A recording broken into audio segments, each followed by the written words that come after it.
ഈ ദേശത്തിന്റെ സാമൂഹ്യ സൗഹൃദം തകരുമ്പോ ആര് കാഴ്ചക്കാരായി നിന്നാലും ജമാഅത്തെ ഇസ്ലാമിക്ക് അതിന്റെ ചരിത്രം സാക്ഷി കാഴ്ചക്കാരായി നിൽക്കാൻ കഴിയില്ല. ജമാഅത്തെ ഇസ്ലാമി ഇടപെട്ട ചരിത്രമാണ്. അതുകൊണ്ട് കൂടിയാണ് ഈ ചരിത്ര സന്ധിയിൽ നിങ്ങൾ വിതക്കുന്ന ഈ അപകടത്തെ, നിങ്ങൾ വിതക്കുന്ന ഈ ആപൽക്കരമായ അവസ്ഥയെ ചെറുക്കാൻ ഞങ്ങൾക്ക് വേണ്ടിയല്ലെങ്കിലും ഈ സമൂഹത്തിന് വേണ്ടി, ഈ രാജ്യനിവാസികൾക്ക് വേണ്ടി ഈ പ്രസ്ഥാനം എഴുന്നേറ്റവരെ, ഈ പ്രസ്ഥാനത്തെ കുറിച്ച് സത്യസന്ധമായ ഒരു ആവർത്തി നിങ്ങൾ വായിക്കണം, നിങ്ങൾ പഠിക്കണം. ഇതിന്റെ പ്രവർത്തകരെ നിങ്ങൾ മനസ്സിലാക്കണം. നിങ്ങൾ പറയുന്ന ഏത് ഭീകരവാദത്തിന്റെ കോളത്തിലാണ് ഇതിന്റെ പ്രവർത്തകരെ, ഈ 24 സ്റ്റേറ്റിലെ ഏതെങ്കിലും ഒരു യൂണിറ്റിലെ ഏതെങ്കിലും ഒരു പ്രവർത്തകരെ രേഖപ്പെടുത്താൻ കഴിയുക എന്ന് സത്യസന്ധമായി നിങ്ങൾ പറയണം.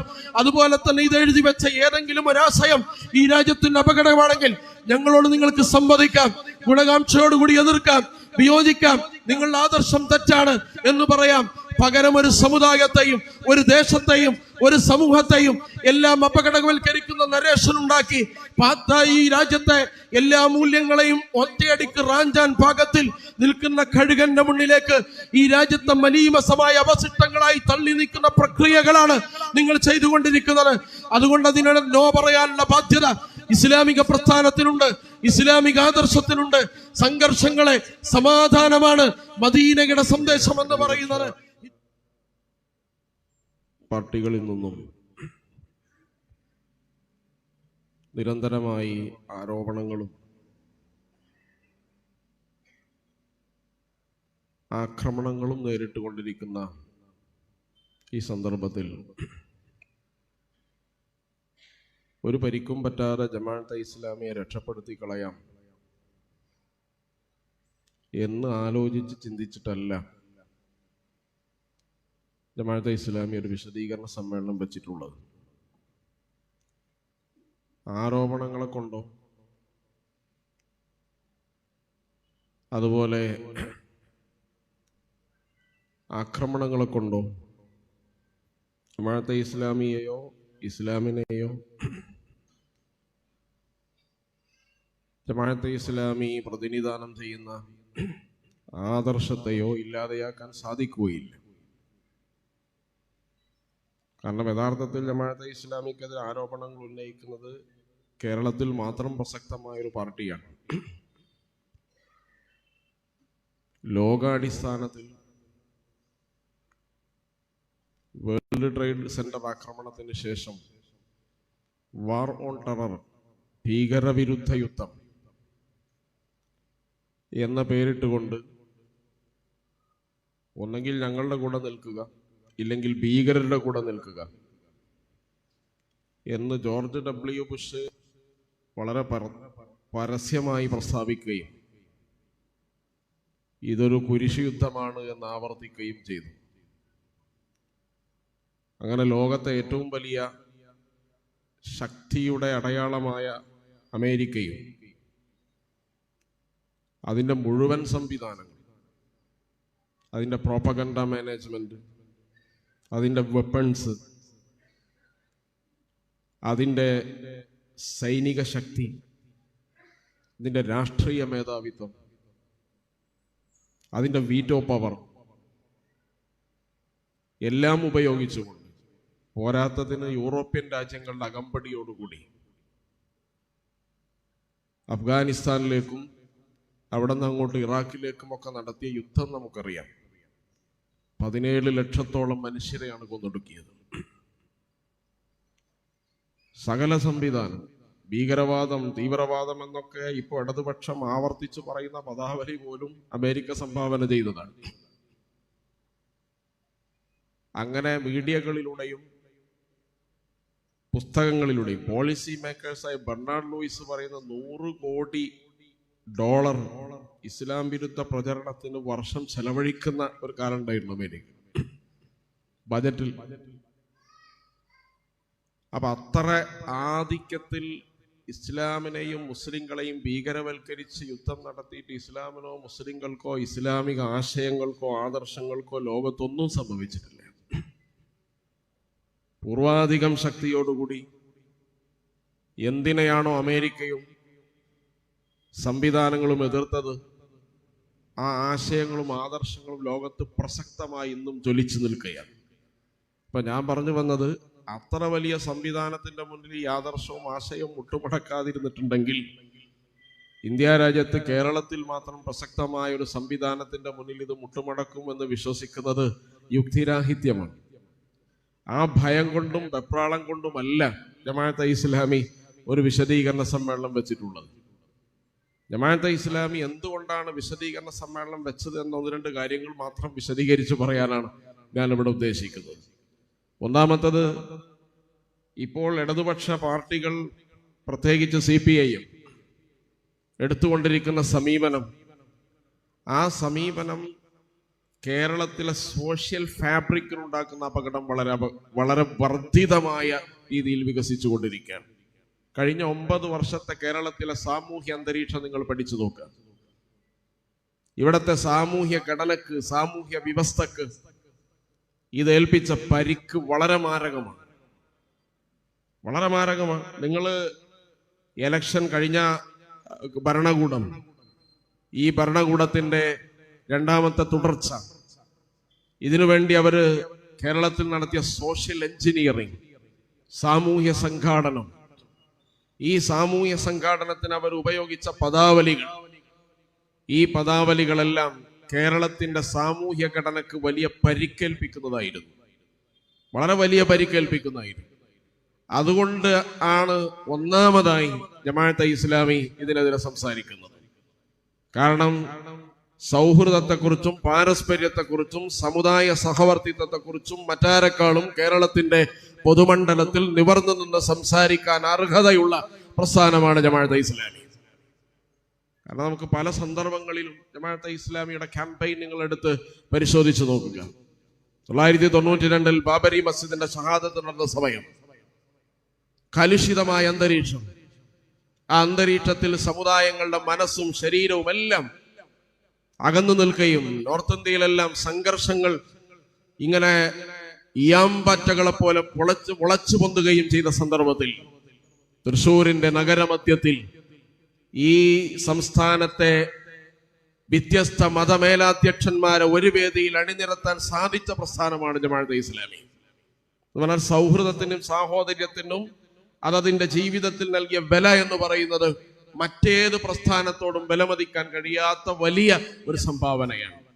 അത് ഞാൻ അതിന്റെ മേനി പറയല്ല. നിങ്ങൾ അതിന്റെ ചരിത്രം പരിശോധിച്ചാൽ ഇപ്പൊ 13,000 സദ്ഭാവന മഞ്ചുകൾ ഈ രാജ്യത്തുണ്ട്. സദ്ഭാവന മഞ്ച് എന്ന് പറഞ്ഞ സൗഹൃദ വേദികൾ, ആയിരക്കണക്കിന് സൗഹൃദ വേദികൾ ഉത്തരേന്ത്യയിൽ, അതുപോലെ തന്നെ കിഴക്കൻ സംസ്ഥാനങ്ങളിൽ, കേരളത്തിൽ. അത് സൗഹൃദ വേദികളെയും സദ്ഭാവന മഞ്ചുകളെയും ഉണ്ടാക്കിയത് ഈ നാട്ടിലെ വിവിധ മതസമൂഹങ്ങൾ, മതമില്ലാത്തവരും ഒരുമിച്ച് നിൽക്കണമെന്ന കാഴ്ചപ്പാടാണ്. 24 സ്റ്റേറ്റുകളിൽ ജമാഅത്തെ ഇസ്ലാമി പ്രവർത്തിക്കുന്നുണ്ട്. ഏറ്റവും ഒടുവിൽ ജമാഅത്തെ ഇസ്ലാമിയുടെ സാന്നിധ്യമുള്ള സ്ഥലമാണ് മണിപ്പൂർ എന്ന് പറയുന്നത്. മണിപ്പൂരിൽ ഇപ്പോഴും കെട്ടടങ്ങിയിട്ടില്ലാത്ത സംഘർഷം നിങ്ങൾക്ക് കാണാൻ കഴിയും. അവിടെ സംഘർഷം ഹൂത്തികളും അതുപോലെ അവരെ മെയ്ത്തികളും കുക്കികളും തമ്മിലുള്ള സംഘർഷമാണ്. 2 ജനവിഭാഗങ്ങളാണ്, 2 സമുദായങ്ങളാണ്. അവർ തങ്ങളുടെ സംഘർഷം നടക്കുമ്പോൾ ആകെ 8% മണിപ്പൂരിലെ മുസ്ലിങ്ങൾ എന്ന് പറയുന്നത്.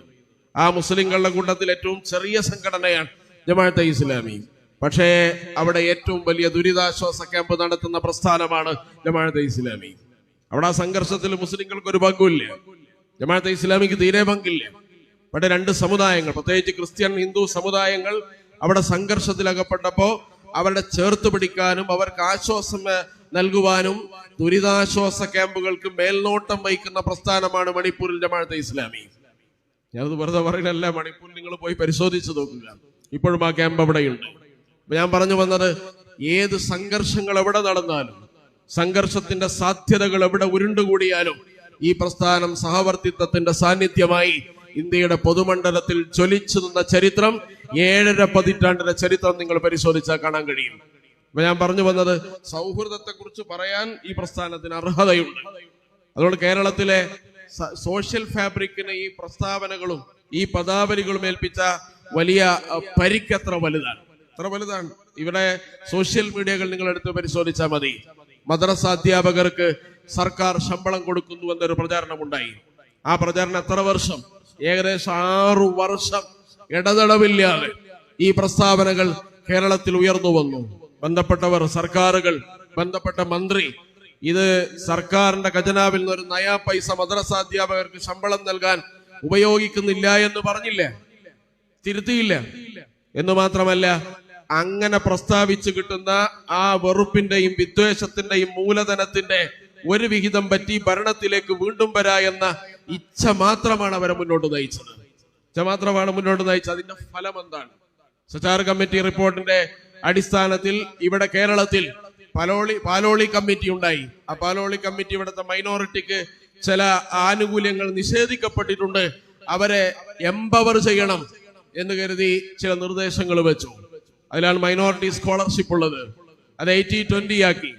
ഇപ്പോൾ അത് ജനസംഖ്യാനുപാതത്തിലാക്കി 59-41 ആക്കി. അതിലൂടെ 14,000-ഓളം സ്കോളർഷിപ്പുകൾ മുസ്ലിം ജനവിഭാഗത്തിന് മാത്രം നഷ്ടപ്പെട്ടു. ഞാൻ പറഞ്ഞു വന്നത്, ഇവിടെ ഇത്തരമുള്ള ഈ കാര്യങ്ങൾ ഇവിടെ കണ്ടെത്തുകയും കമ്മിറ്റികൾ പഠിക്കുകയും ചെയ്തത്, ആ കമ്മിറ്റികളിൽ മൈനോറിറ്റി വകുപ്പ് യഥാർത്ഥത്തിൽ മുസ്ലിങ്ങൾക്ക് മാത്രം വാരിക്കോരി കൊടുക്കുന്നു, അവരുടെ എല്ലാ കാര്യങ്ങളും നോക്കുന്നു, അവരെ ഹൈജാക്ക് ചെയ്യുന്നു എന്ന പ്രചാരണമുണ്ടായി. ഇതിന് നേതൃത്വം നൽകുന്ന ഏതെങ്കിലും മന്ത്രി, ഏതെങ്കിലും ഭരണകൂടം അതിനെതിർത്ത് പറയുകയോ അതിനെതിരെ പ്രസ്താവന ഇറക്കുകയോ ചെയ്ത ശ്രദ്ധയിൽപ്പെട്ടിട്ടില്ല. അതുകൊണ്ട് നമ്മൾ മനസ്സിലാക്കേണ്ടത്, ഇവിടെ ഈ പ്രസ്താവനകൾ എന്ന് പറയുന്നത് ഇതിന്റെ ഈ വെറുപ്പിന്റെ മൂലധനത്തിലാണ് യഥാർത്ഥത്തിൽ രണ്ടാമതും ഇടതുപക്ഷം ഭരണത്തിനെതിരെയുള്ളത്. അതുകൊണ്ട് ആ വെറുപ്പിന്റെ മൂലം നമ്മൾ എന്താണോ ഇൻവെസ്റ്റ് ചെയ്തത് അതിന്റെ പ്രോഫിറ്റ് ആണല്ലോ നേടേണ്ടത്. അപ്പൊ ആ ഇൻവെസ്റ്റ്മെന്റിന്റെ പ്രോഫിറ്റ് നേടാനുള്ള പരിശ്രമമാണ് വീണ്ടും അവര് നടത്തിക്കൊണ്ടിരിക്കുന്നത്. അതുകൊണ്ടാണ് കാഫിർ സ്ക്രീൻഷോട്ട്, മാഷാ അല്ലാ സ്റ്റിക്കറൊക്കെ കേരളത്തിൽ ഏതെങ്കിലും ഒരു പാർട്ടിക്ക് മാത്രമല്ല ആഘാതം ഏൽപ്പിച്ചത്, ഒരു സമുദായത്തിന് മാത്രമല്ല ആഘാതം ഏൽപ്പിച്ചത്, ഇവിടുത്തെ സാമൂഹ്യ അന്തരീക്ഷത്തിനാണ്. അപ്പൊ ഈ സാമൂഹ്യ അന്തരീക്ഷത്തിന് പരിക്കേൽപ്പിക്കുന്ന ഇത്തരം പ്രയോഗങ്ങളെ, ഇത്തരം പദാവലികളെ, ഇത്തരം സ്റ്റിക്കറുകളെ, ഇത്തരം നിലപാടുകളെ ചോദ്യം ചെയ്യുക എന്നതിന്റെ ഭാഗമാണ് ജമാഅത്തെ ഇസ്ലാമി വിശദീകരണ സമ്മേളനം നടത്തിയിട്ടുള്ളത്. അതിന്റെ ഒരു ഭാഗമാണ് കാസ എന്ന് പറയുന്നത്. നിങ്ങളെടുത്ത് പരിശോധിച്ചു നോക്കുക. കാസ എന്ന് പറയുന്ന ഒരു സംഘടന യഥാർത്ഥത്തിൽ അത് പ്രവർത്തിക്കുന്നതും അത് കൂലിവേല ചെയ്യുന്നതും അത് ദാസ്യവേല ചെയ്യുന്നതും സംഘപരിവാറിന് വേണ്ടിയാണ്. പക്ഷെ അതിന്റെ പിതൃത്വം, അതിന്റെ വളർച്ചയിൽ എല്ലാ ഇതും അവകാശപ്പെടാൻ ഇവിടെ ഒരുക്കി കൊടുത്ത സാമൂഹ്യ അന്തരീക്ഷമാണെന്ന് നമുക്കറിയാം. ഇത് ഒരുക്കി കൊടുത്തതാരാണ്? ഈ സംഘടനക്ക് അത്രമേൽ വിദ്വേഷം ജലിപ്പിക്കുന്ന, അത്രമേൽ വിദ്വേഷം വമിപ്പിക്കുന്ന ഈ സംഘത്തിന് ഇവിടെ പ്രവർത്തിക്കാനുള്ള സാമൂഹ്യ നിർമ്മിതി ഉണ്ടാക്കിയതാരാണ്? ആ പ്രസ്ഥാനം രൂപീകരിച്ചെന്നല്ല ഞാൻ പറയുന്നത്, ആ പ്രസ്ഥാനത്തിന് ഇവിടെ ലക്കും ലഗാനും ഇല്ലാതെ പ്രവർത്തിക്കാനുള്ള സാമൂഹ്യ അന്തരീക്ഷം നൽകിയതാരാണ്? അതുകൊണ്ട് ഞാൻ ഇങ്ങനെ ഓരോന്നും നിങ്ങൾ എടുത്ത് പരിശോധിച്ചാൽ ഇവിടത്തെ ഒരു സാമൂഹ്യ അന്തരീക്ഷവും സാമൂഹ്യ നിർമ്മിതിയും വിദ്വേഷത്തിനും വെറുപ്പിനും സൗഹൃദത്തെ തകർക്കുകയും രീതിയിൽ നിർമ്മിച്ചെടുത്തു എന്നതാണ് ഇവിടത്തെ ഏറ്റവും വലിയ അപകടകരമായ വസ്തുത എന്ന് പറയുന്നത്. ഇതിനെതിരെയാണ് നമ്മൾ പറയുന്നത്, ഇത് അനുവദിക്കരുത് എന്ന് പറയുന്നത്. അല്ലാതെ ജമാഅത്തെ ഇസ്ലാമിക്കെതിരെ ഭീകരവാദികളോ തീവ്രവാദികളോ എന്ന് പറഞ്ഞാൽ അത് പറയുന്നവർക്ക് പോലും വിശ്വാസമില്ല എന്നാണ് നമുക്ക് ബോധ്യമാവുന്നത്. പറയുന്നവർക്കൊന്നും വിശ്വാസമില്ല. അപ്പൊ യഥാർത്ഥത്തിൽ ഈ പദാവലികൾ ഏൽപ്പിച്ച അപകടകരമായ അവസ്ഥ കഴിഞ്ഞ നിലമ്പൂർ ഇലക്ഷനിൽ മാത്രം നിങ്ങളെടുത്ത് പരിശോധിക്കുക. അവിടെ മുഖ്യമന്ത്രി ക്യാമ്പ് ചെയ്ത് 3 ദിവസം ക്യാമ്പ് ചെയ്തു. 3 ദിവസം ക്യാമ്പ് ചെയ്തിട്ട് അവിടെ നടത്തിയ പ്രസ്താവനകൾ നിങ്ങൾ എടുത്ത് പരിശോധിക്കേണ്ടതാണ്. അവിടെ CPM-ന്റെ ഉത്തരവാദപ്പെട്ട ആളുകൾ നടത്തിയ പ്രസ്താവനകൾ, അതിൽ ഒന്നാണ് പഹൽഗാം വിഷയത്തിൽ ജമാഅത്തെ ഇസ്ലാമി അതിനെ അപലപിച്ചുകൊണ്ട് ഒരു പ്രസ്താവനയും നടത്താത്ത ഏക മുസ്ലിം സംഘടനയാണ് ജമാഅത്തെ ഇസ്ലാമി എന്ന് പറഞ്ഞത്. ജമാഅത്തെ ഇസ്ലാമി എന്ന് അത് ഏതെങ്കിലും ഒരു സൈബർ പോരാളി അല്ല പറഞ്ഞ പാർട്ടി സെക്രട്ടറിയാണ്. ജമാഅത്തെ ഇസ്ലാമിയുടെ അഖിലേന്ത്യാ അമീറിന്റെ ഫേസ്ബുക്ക് പോസ്റ്റ്, അതിന്റെ അതുപോലെ ആ സംഭവങ്ങൾ എടുത്ത് കുറച്ച് താഴേക്ക് നിങ്ങൾ സ്ക്രോൾ ചെയ്താൽ അവിടെ നിങ്ങൾക്ക് കാണാൻ കഴിയും ആ സമയത്ത് ജമാഅത്തെ ഇസ്ലാമിയുടെ നിലപാട് എന്തായിരുന്നു. പക്ഷെ അത് പരിശോധിക്കേണ്ട ആവശ്യമില്ല. കാരണം വിദ്വേഷത്തിനും വെറുപ്പിനും സാമാന്യ ബുദ്ധി ആവശ്യമില്ല എന്നതിന്റെ ഏറ്റവും വലിയ തെളിവാണ്. അത് ഇന്ത്യയിൽ സംഘപരിവാർ പയറ്റിത്തെളിഞ്ഞ ഏറ്റവും വലിയ ആയുധമാണ്. ആ ആയുധം ഒരു എഡിറ്റിംഗും നടത്താതെ, ഒരു തരത്തിലുള്ള കറക്ഷനും നടത്താതെ കേരളത്തിൽ ഇമ്പോർട്ട് ചെയ്യുന്ന പണിയാണ്, ഇറക്കുമതി ചെയ്യുന്ന പണിയാണ് CPM ചെയ്യുന്നത്. അതിന് ഏറ്റവും പ്രധാനപ്പെട്ട ഒരു ടെസ്റ്റ് ഡോസാണ് ഈ പഹൽഗാം എന്ന് പറയുന്നത്. പഹൽഗാം നിങ്ങൾ എടുത്തു നോക്കുക. ഈ പ്രസ്താവനകൾ ഉത്തരേന്ത്യയിൽ എങ്ങനെയാണ് ഉപയോഗിച്ചത്? ഉത്തരേന്ത്യയിൽ പ്രോ പാകിസ്ഥാൻ എന്ന് പറയുന്ന വാദമുണ്ട്. ഈ പ്രോ പാകിസ്ഥാൻ എന്നാണ് ഇന്ത്യയിലെ മുസ്ലിങ്ങൾ പാകിസ്ഥാൻ അനുകൂലികളാണ് എന്നാണ് അതിന്റെ അടിസ്ഥാനം. അതെന്തിനാണ് നിർമ്മിക്കുന്നത്? അങ്ങനെ മുസ്ലിം സമൂഹത്തെ, പ്രത്യേകിച്ച് ഇന്ത്യ പാക് ക്രിക്കറ്റ് മത്സരങ്ങൾ ഉണ്ടായാൽ ആ ക്രിക്കറ്റ് മത്സരത്തിൽ ഇന്ത്യ ജയിച്ചാലും തോറ്റാലും ശരി മുസ്ലിങ്ങൾ അടികൊള്ളും. അതുപോലെ അവരുടെ ഭവനങ്ങള്, തിങ്ങിത്താമസിക്കുന്ന പ്രദേശങ്ങളെ ബുൾഡോസർ കൊണ്ടോ നശിപ്പിക്കും, അല്ലെങ്കിൽ അവർക്ക് നിരന്തരമായി കല്ലേറുകൾ ഉണ്ടാകും. അതെന്തുകൊണ്ട് സുഗമമായി സാധിക്കുന്നു എന്ന് ചോദിച്ചാൽ അവർ പാകിസ്ഥാൻ അനുകൂലികളാണെന്നുള്ള നരേഷൻ ഒരു നിർമ്മിതി ഇവിടെ രൂപീകരിച്ചിട്ടുണ്ട്. ആ രൂപീകരിക്കുന്നതിലേക്ക് സംഘപരിവാർ പോലും സംഭാവന നൽകാൻ മടിച്ച ഒരു കാര്യത്തിലാണ് CPM-ന്റെ ഉത്തരവാദപ്പെട്ട ഒരു നേതാവ് വളരെ വലിയ രീതിയിൽ ഒരു സംഭാവന അർപ്പിച്ചിട്ടുള്ളത് എന്ന് പറഞ്ഞാൽ ഈ നിർമ്മിതിയിലേക്ക് CPM ആണ് കൊടുത്ത്, സംഘപരിവാറിന്റെ ആള് പോലും 2 തവണ ആലോചിച്ചിട്ട് മാത്രമാണ് അത് പറയുക എന്ന് പറഞ്ഞു. അപ്പൊ ഇങ്ങനെ ഞാൻ സൂചിപ്പിച്ചു വന്നത് യഥാർത്ഥത്തിൽ കേരളത്തിലെ സാമൂഹ്യ അന്തരീക്ഷത്തിന് ഏൽപ്പിച്ച പരിക്ക് വളരെ വലുതാണ്. എന്റെ ശബ്ദം ശ്രവിക്കുന്ന ആളുകൾ, ഇടതുപക്ഷത്തിനു വേണ്ടി രാവും പകലും പ്രവർത്തിക്കുന്ന ആളുകൾ, നിങ്ങൾ സത്യസന്ധമായി കക്ഷിത്വമില്ലാതെ അതുപോലെ തന്നെ പാർട്ടി സങ്കുചിതത്വമില്ലാതെ കഴിഞ്ഞ 9 വർഷത്തെ സോഷ്യൽ ഫാബ്രിക്കിനെ നിഷ്പക്ഷമായി നിങ്ങൾ ഓഡിറ്റ് ചെയ്യുക. എത്ര പരിക്കാണ് ഏറ്റത്? ആ പരിക്കിൽ ഇടതുപക്ഷ പാർട്ടികൾക്കുള്ള പങ്ക് എത്രയാണ്? മുഴുവൻ അവർ ചെയ്തു എന്നല്ല ഞാൻ പറയുന്നത്, അവരുടെ പങ്കാണ് മേജർ പാർട്ട് എന്ന് പറയുന്നത്. അതിനെ തിരുത്താൻ ശ്രമിക്കാതെ വീണ്ടും ആ ക്യാപ്സൂളുകളുമായി മുന്നോട്ട് വരുന്നത് കൂടുതൽ അപകടകരമാണ്. രണ്ടാമത് എന്തുകൊണ്ട് നമ്മൾ ഇതിനെ എതിർക്കുന്നു? രണ്ടാമത് ഇസ്ലാമോഫോബിയ ഇവിടെ നിർമ്മിക്കുക എന്നതാണ്. ഇസ്ലാം ഭീതി ഉണ്ടാക്കുക, ഇസ്ലാം വെറുപ്പുണ്ടാക്കുക എന്ന് പറയുന്നതാണ്. ഇസ്ലാം ഭീതിയും വെറുപ്പും എന്ന് പറയുന്നത് നേരത്തെ തന്നെ ഇന്ത്യയിൽ എമ്പാടും സംഘപരിവാർ ഉൽപ്പാദിപ്പിച്ചതും ആഗോള അടിസ്ഥാനത്തിൽ നേരത്തെ അമേരിക്ക അതിന്റെ എല്ലാ സംവിധാനങ്ങളും ഉപയോഗിച്ച് നിർമ്മിച്ചതുമായ കാര്യമാണ്.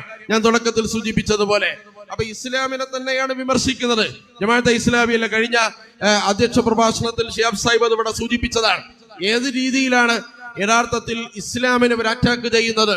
ഇസ്ലാമിനാണ്, ജമാഅത്തെ ഇസ്ലാമിയെ മാത്രമാണ് ഞങ്ങൾ അറ്റാക്ക് ചെയ്യുന്നത്. അത് എന്തുകൊണ്ട്, എങ്ങനെയാണ് ഇസ്ലാമോഫോബിയ ആവുക എന്നാണ് അവിടെ ചോദിക്കുന്നത്.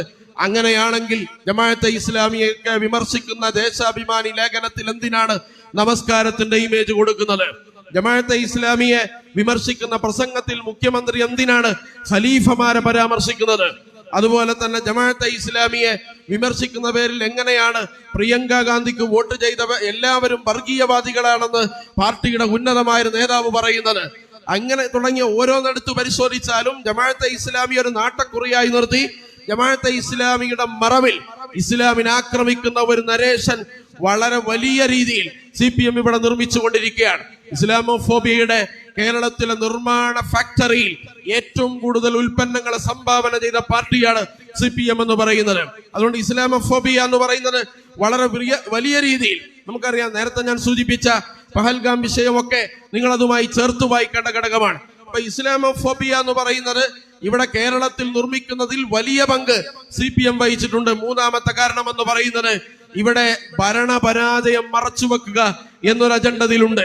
ഭരണപരാജയം എന്ന് പറഞ്ഞാൽ ഭരണപരാജയം ഹോസ്പിറ്റലിലേക്ക് പോയാൽ കെട്ടിടം ഇടിഞ്ഞു വീഴുകയാണ്, റോട്ടിലൂടെ പോയാൽ കുഴിയിൽ വീഴുകയാണ്, സ്കൂളിൽ പോയാൽ ഷോക്കേറ്റ് മരിക്കുകയാണ്, അതുപോലെ തെരുവിലിറങ്ങി ഒന്ന് കാറ്റ് കൊള്ളണം തീരുമാനിച്ചാൽ പേപ്പട്ടി കടിക്കുകയാണ്, മലയോര മേഖലയിൽ ജീവിക്കുന്നവരെ വന്യമൃഗങ്ങൾ ആക്രമിക്കാൻ, എല്ലാ അർത്ഥത്തിലും ഇവിടുത്തെ പൗരന്റെ സുരക്ഷ ഭീതിതമായ അവസ്ഥയിലേക്ക് എത്തിപ്പെടുന്ന സന്ദർഭത്തിൽ ആ പരാജയങ്ങളെ മറച്ചു വെക്കാനുള്ള ഒരു ക്യാപ്സൂൾ കൂടിയാണ് ജമാഅത്തെ ഇസ്ലാമി എന്ന് പറയുന്നത്.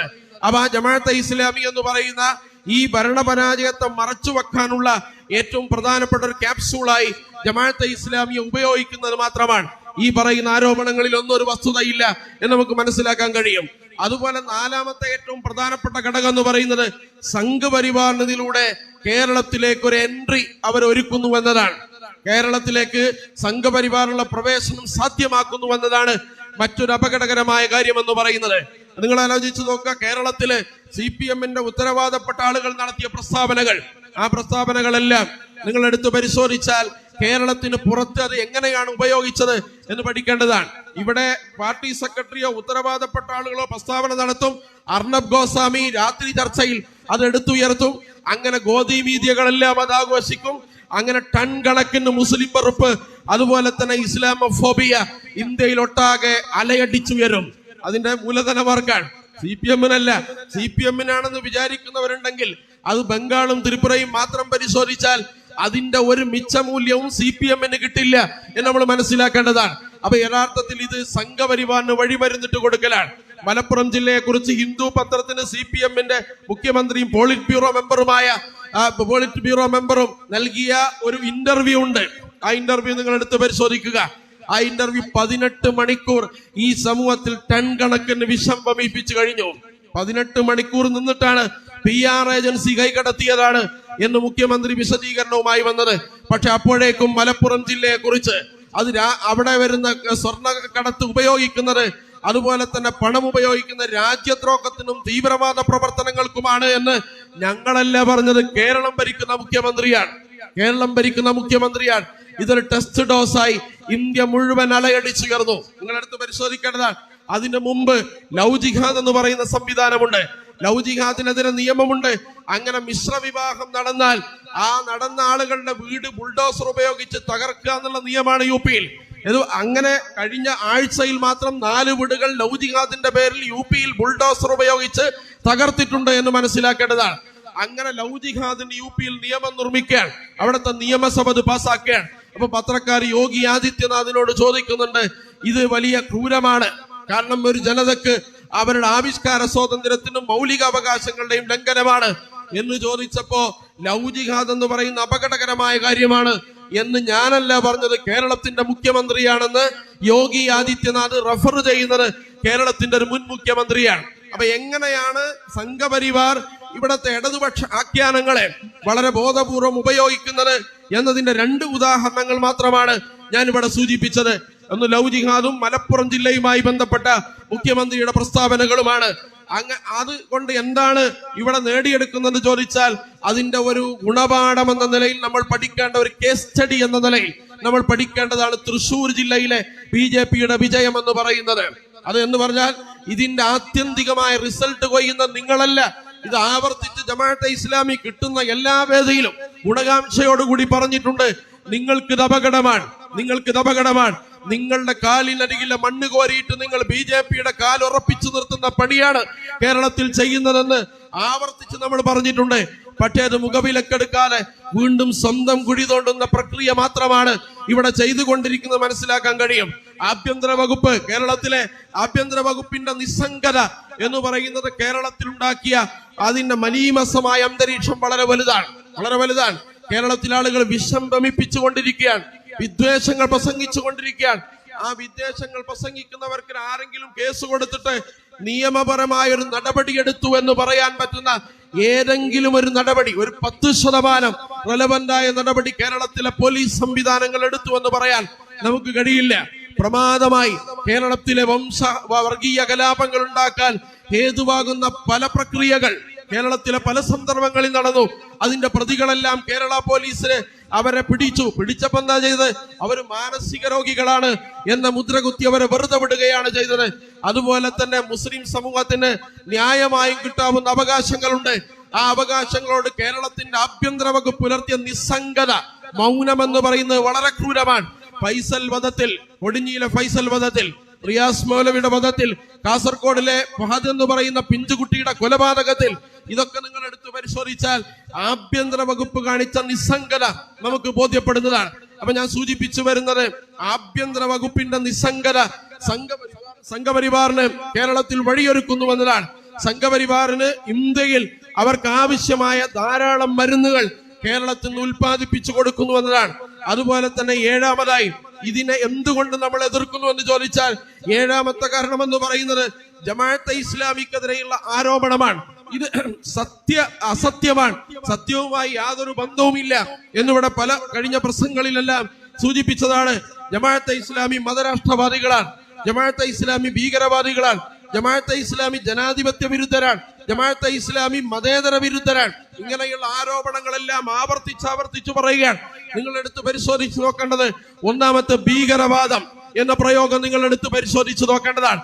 ഒന്നാമത് ഭീകരവാദികൾ, തങ്ങളെ എതിർക്കുന്നവർ, തങ്ങൾക്ക് വിയോജിപ്പ് രേഖപ്പെടുത്തുന്നവർ, തങ്ങളുടെ ഓപ്പോസിറ്റ് നിൽക്കുന്നവരെ ഭീകരവാദികളും തീവ്രവാദികളുമായി മുദ്രകുത്തുന്നത് ആരുടെ നരേശനാണ്, ആരുടെ അജണ്ടയാണ്? ഇമ്പീരിയലിസം ലോകത്ത് പഠിപ്പിച്ച ശൈലിയാണ്.